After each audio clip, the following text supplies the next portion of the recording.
Welcome to this BVTV Trilogy coming to you from the UK studios of BizVision.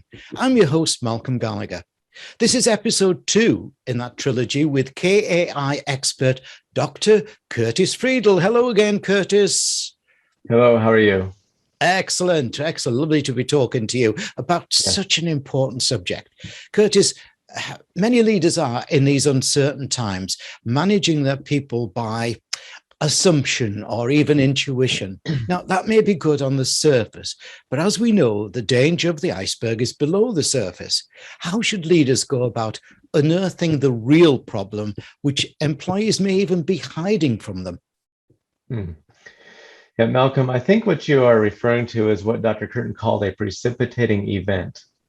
And a precipitating event, as he discovered, is often described as a sudden and surprising event forcing change on an individual, team, or organization. Keyword surprise and causing change. In Dr. Curtin's observations, even though the precipitating event may feel like a bombshell, someone in the company had anticipated it or considered planning for it, but unfortunately, no one was listening. Yes. And so Dr. Curtin found, Dr. Curtin found that with respect to KAI, the more adaptive were more likely to identify precipitating events internal to the organization. The more adaptive are more likely to recognize if a policy, procedure, or rule may not be working well and need fixed before the organization loses money or loses people. The more innovative, on the other hand, are more likely to identify precipitating events external to the organization. That is a threat missed opportunity outside the organization that may result in the organization's extinction. Yeah. Now, I think that's really important because I'm suggesting that during a pandemic and lockdown, lots of companies sort of shuttered themselves away, just like people were shutting themselves away. Companies shuttered themselves away from the outside, to actually almost think that was going to protect them, as we would say in the UK, pull up the drawbridge. But what you're saying is that there is talent there that KAI can identify that can then look outside of the drawbridge. Yeah, and that was a great insight from Dr. Curtin. So the goal of the leader is to continue asking questions of both the more adaptive and innovative employees and help anticipate precipitating events before they become bombshells. Now, I guess also, to keep that talent and to nurture that talent, it's not just a question of getting an idea off them, it's helping them run with it, is it?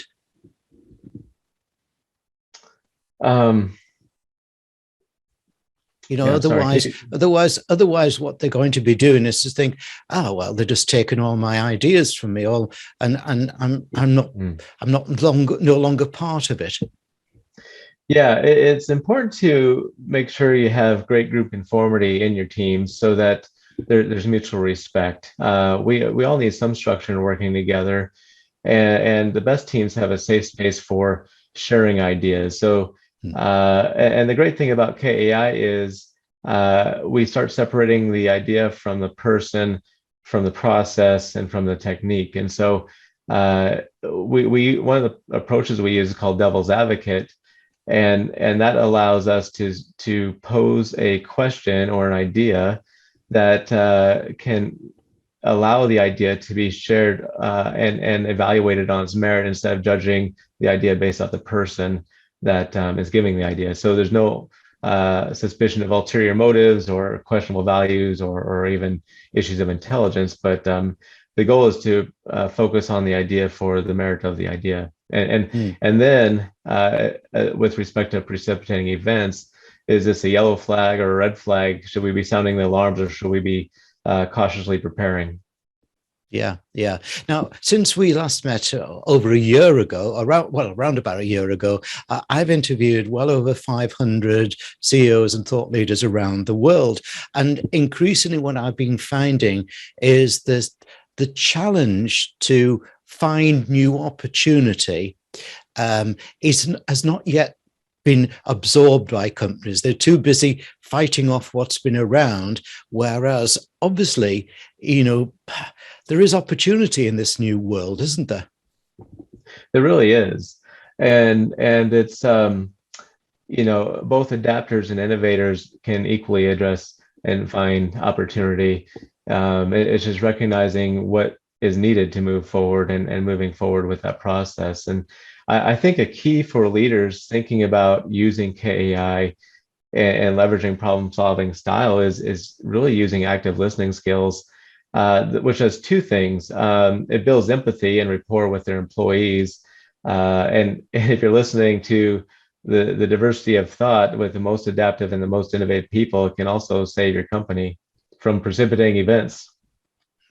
Yeah, excellent. Thanks, Curtis. Now, let me remind our audience of your website URL, which is obviously, viewers, you can see on the screen behind me, but let me spell it out for listeners. It's all the W's, KAI Center, CENTRE, KAI Center.com. To overcome ineffective actions based on faulty assumptions, leaders need to truly understand and have empathy with their employees. It may mean that leaders need to be challenged to reimagining how they lead. Thanks, Dr. Curtis Friedel. Now, should we move on to episode 3 in your trilogy? Yeah, let's do it.